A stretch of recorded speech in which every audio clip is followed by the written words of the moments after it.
À quelque temps de là, les chansons du roi d'Égypte, ainsi que le panetier commirent une faute envers leur maître, le roi d'Égypte.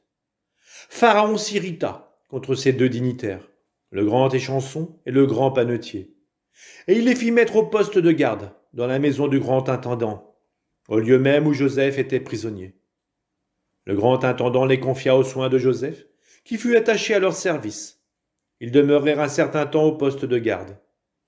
Une même nuit, les chansons et le panetier du roi d'Égypte firent tous deux un songe, alors qu'ils étaient prisonniers dans la prison. Et chacun des songes avait sa propre signification. Au matin, quand Joseph entra chez eux, il vit qu'ils avaient la mine défaite. Il demanda donc aux dignitaires de Pharaon qui étaient avec lui au poste de garde dans la maison de son maître. Pourquoi vos visages sont-ils si sombres aujourd'hui?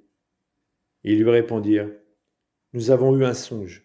Il n'y a personne pour l'interpréter. Joseph leur dit, n'est-ce pas à Dieu qu'il appartient d'interpréter? Racontez-moi donc. Le grand échanson raconta à Joseph le songe qu'il avait fait.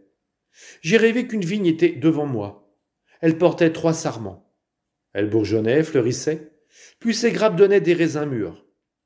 J'avais entre les mains la coupe de Pharaon. Je saisissais les grappes, je les pressais au-dessus de la coupe de Pharaon, et je lui remettais la coupe entre les mains. Joseph lui dit, voici l'interprétation. Les 3 sarments représentent 3 jours. Encore 3 jours et Pharaon t'élèvera la tête. Il te rétablira dans ta charge, et tu placeras la coupe entre ses mains, comme tu avais coutume de le faire précédemment quand tu étais son échanson. Mais quand tout ira bien pour toi, pour autant que tu te souviennes d'avoir été avec moi, montre ta faveur à mon égard. Rappelle-moi au souvenir de Pharaon et fais-moi sortir de cette maison. En effet, j'ai été enlevé au pays des Hébreux, et là non plus, je n'avais rien fait pour qu'on me jette dans la citerne. Voyant que Joseph avait fait une interprétation favorable, le grand panetier lui dit, moi j'ai rêvé que je portais sur la tête 3 corbeilles de gâteaux.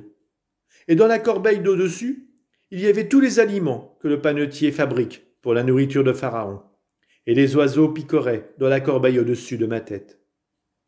Joseph répondit, voici l'interprétation. Les 3 corbeilles représentent 3 jours. Encore 3 jours, et Pharaon t'élèvera la tête. Il te pendra à un arbre, et les oiseaux picoreront ta chair. Le 3e jour, jour d'anniversaire de Pharaon, celui-ci fit un festin pour tous ses serviteurs. Il éleva la tête du grand échanson et celle du grand panetier en présence de ses serviteurs. Il rétablit dans sa charge le grand échanson, et celui-ci plaça la coupe entre les mains de Pharaon. Mais le grand panetier, il le pendit, comme l'avait annoncé Joseph. Toutefois, le grand échanson ne se souvint pas de Joseph, il l'oublia.